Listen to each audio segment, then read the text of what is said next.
नमस्कार साथियों, आज है 17 नवंबर 2025 दिन सोमवार। आइए जानते हैं आज की ये कुछ महत्वपूर्ण मौसम अपडेट्स। बड़ी जानकारियां सिर्फ और सिर्फ 2 मिनट में जो सीधे तौर पर आपसे जुड़ी होने वाली हैं। लेकिन वीडियो में आगे बढ़ने से पहले आप इस जानकारी को भारत के किस राज्य और किस जिले से देख रहे हैं ये बताना ना भूले। तो पहली अपडेट देखिए, उत्तर के पहाड़ी राज्यों जम्मू कश्मीर, हिमाचल प्रदेश और उत्तराखंड, इन तीनों क्षेत्रों में न्यूनतम तापमान 0 से नीचे पहुँच गया है और यही वजह है कि मैदानी इलाकों में भी बर्फीली हवाएं लगातार तेज चल रही हैं। श्रीनगर में न्यूनतम तापमान -1.9 डिग्री सेल्सियस और पहलगाम में -3.8 डिग्री सेल्सियस दर्ज किया गया है। यानी पहाड़ों की ठंड अब सीधे मैदानों को कांपने पर मजबूर कर रही है। ताज़ा बर्फबारी और पश्चिमी विक्षोभ के कारण उत्तर दिशा से आने वाली सूखी और बेहद ठंडी हवाएं इस बढ़ती सर्दी का मुख्य कारण बनी हुई हैं। मौसम विभाग ने साफ चेतावनी दी है कि अगले 2 से 3 दिनों तक तापमान और नीचे जा सकता है और ठंड का असर लगातार बढ़ेगा। मैदानों का रुख देखें तो दिल्ली, उत्तर प्रदेश, मध्य प्रदेश और पूर्वी राजस्थान, इन सभी जगहों पर शीतलहर का प्रभाव अब साफ दिखाई देने लगा है। दिल्ली में सुबह हल्का कोहरा और लगभग 10 डिग्री के आसपास न्यूनतम तापमान रहने का अनुमान है। उत्तर प्रदेश के कई जिलों में तापमान सामान्य से नीचे पहुंच चुका है और सुबह की शीतलहर लोगों को ठिठुरने पर मजबूर कर रही है। पूर्वी भारत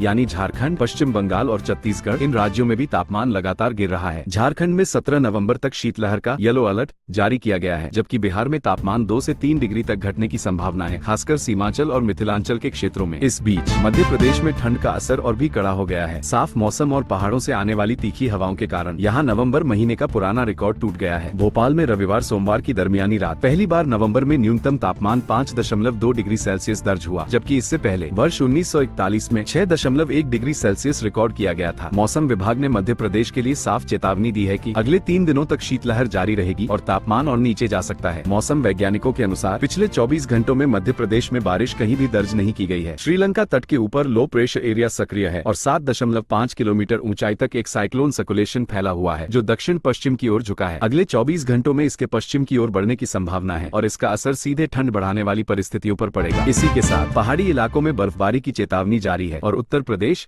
बिहार और मध्य प्रदेश में ठंड और तेज होने की आशंका जताई गई है। मौसम विभाग ने यह भी कहा है कि आने वाले दिनों में इन तीनों राज्यों में भारी बारिश की संभावना बन सकती है, जिससे ठंड का प्रभाव और गहरा होगा। दोस्तों, ये था पूरा मौसम अपडेट और साफ दिख रहा है कि ठंड का दौर अभी थमने वाला नहीं है। तैयार रहिए और अपना पूरा ध्यान रखिए। क्या आप जानना चाहेंगे कि आज 17 नवंबर 2025 को आपके अपने शहर का मौसम